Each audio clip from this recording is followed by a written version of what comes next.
ఉగాది నాడు ఏం చేస్తాం మనం? పచ్చడి తింటాం. గమనించండి, ఉగాది నాడు పచ్చళ్ళు ఏముంటాయి? తీపి, కారం, ఉప్పు, పులుపు, చేదు, వగరు. 6 రుచులు ఉన్నాయంటే అర్థం ఏంటంటే ఆలోచించండి. ఉగాది నాడు ఈ పచ్చడి తినాలి, ఉగాది నాడు ఈ పచ్చడి ఏమైనా సెంటిమెంటా? లేదా తినకపోతే దేవతలు ఏమైనా చెప్పిస్తారా? పైగా ఉగాది పచ్చడి మీరు గమనించండి, దాన్ని పచ్చడిని ఎందుకంటారో నాకు తెలియదు. అన్నంలో కలుపుకోరండి ఎవడో. అన్నంలో కలుపుకోకుండా పచ్చడి ఏంటండి? అదే మాట. గోంగూర పచ్చడి కలుపుకోవా? చింతకాయ పచ్చడి కలుపుకోవా?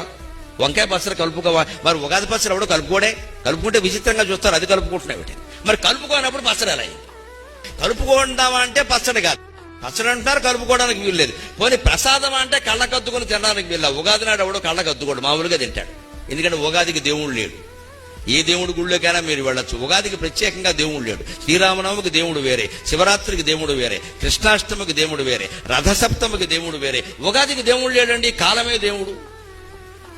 దేవుడే లేని పండుగ ప్రసాదం కాదు, పచ్చడి కాదు, అదేమిటో తెలియదా? ఖచ్చితంగా తింటామా? దీని ఉద్దేశం ఏమిటండి?